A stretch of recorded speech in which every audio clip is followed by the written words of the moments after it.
महाभारत युद्ध का 17वां दिन समाप्त हो चुका था। अर्जुन के हाथों कर्ण वीरगति को प्राप्त हो चुके थे। युद्ध की थकान के बावजूद अर्जुन के मन में एक विचित्र संतोष था। अहंकार से भरे हुए स्वर में श्री कृष्ण से कहा, हे केशव, कर्ण को अपनी धनुर्विद्या पर बहुत अभिमान था। वो सदैव मुझसे बराबरी करने का दुस्साहस करता रहा, परंतु सत्य तो यह है कि वह न तो मेरे समकक्ष था और न ही मेरे चरणों की धूल के बराबर। जिस कर्ण का सिर सदा घमंड से ऊंचा उठा रहता था, आज उसी कर्ण का सिर मैंने उसके धड़ से अलग कर दिया है। अर्जुन बोलते हैं, हे केशव, मैंने उस अभिमानी कर्ण को कई बार पराजित किया है। कृष्ण मुस्कुराते हुए बोले, हे पार्थ, यह सत्य है कि तुमने कर्ण को कई बार पराजित किया है, परंतु इसका अर्थ यह कदापि नहीं कि कर्ण एक महान योद्धा नहीं था। अर्जुन बोलते हैं, हे माधव, क्या तुम यह कहना चाहते हो कि मैं श्रेष्ठ योद्धा नहीं हूँ? क्या मैं सर्वश्रेष्ठ धनुर्धर नहीं हूँ? कृष्ण गंभीर स्वर में बोले, हे पार्थ, जब पितामह भीष्म को तूने वध किया, तब क्या तुम उनसे श्रेष्ठ हो गए? अर्जुन बोले, नहीं माधव, पितामह भीष्म से मैं कभी श्रेष्ठ नहीं हो सकता। वे तो स्वयं एक युग थे। कृष्ण मुस्कुराते हुए बोले, ठीक वैसे ही कर्ण को पराजित करना यह सिद्ध नहीं करता कि वह महान नहीं था। भगवान श्री कृष्ण ने आगे कहा, हे पार्थ, कर्ण का वध तुमने नहीं किया। उसके वध का कारण बना वह श्राप जो उसे महर्षि परशुराम जी से मिला था। इस वध के लिए तुम केवल एक माध्यम बने हो।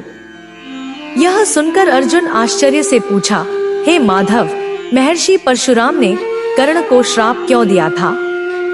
कृष्ण मुस्कुराए और बोले, हे पार्थ, जब आचार्य द्रोण ने कर्ण को जाति के कारण अस्त्र विद्या सिखाने से मना कर दिया, तब वह महेंद्र पर्वत पर महर्षि परशुराम के पास पहुंचा। लेकिन समस्या यह थी कि परशुराम जी केवल ब्राह्मणों को ही अपना शिष्य बनाते थे। इसलिए कर्ण ने ब्राह्मण कुमार का वेश धारण किया और गुरु की सेवा में उपस्थित हुआ। यह सुनकर अर्जुन ने फिर पूछा, हे माधव, क्या अस्त्र विद्या प्राप्त करने के मोह में कर्ण को इतना बड़ा झूठ बोलना पड़ा? श्री कृष्ण बोले, हे पार्थ, कर्ण ने हमेशा तुम्हें अपना प्रतिद्वंदी माना। यही कारण था कि उसने भगवान परशुराम जी से विद्या प्राप्त करने का निश्चय किया। परशुराम केवल ब्राह्मणों को ही यह विद्या सिखाते थे, इसलिए कर्ण ने उनसे झूठ बोला और स्वयं को ब्राह्मण बताया। हे पार्थ, जब कर्ण ने अपने गुरु की सेवा में तन मन से समर्पण कर दिया, तो उसकी सेवा से प्रसन्न होकर परशुराम जी ने उसे समस्त दिव्यास्त्रों की शिक्षा प्रदान की। एक दिन परशुराम जी कर्ण की गोद में विश्राम कर रहे थे, तभी एक भयानक कीड़ा कर्ण के जांघ में काटने लगा। वह पीड़ा असहनीय थी, परंतु यह सोचकर कि उसकी जरा सी हलचल से गुरु का विश्राम भंग न हो जाए, कर्ण चुपचाप वह पीड़ा सहता रहा। कीड़े के डंक से उसकी जांघ लहूलुहान हो गई और उस गर्म रक्त की धार से परशुराम जी की नींद खुल गई। उन्होंने जब यह देखा कि कर्ण की जांघ से इतना रक्त बह रहा है, फिर भी वह स्थिर बैठा है, तो उन्हें संदेह हुआ। उन्होंने कठोर स्वर में कहा, कोई ब्राह्मण यह पीड़ा सह नहीं सकता। तुम ब्राह्मण नहीं हो, तुम क्षत्रिय हो। तब कर्ण ने सिर झुकाकर कहा, हे गुरुदेव, मैं एक सूत पुत्र हूँ। मेरी माता का नाम राधा है, इसलिए लोग मुझे राधे कर्ण कहते हैं।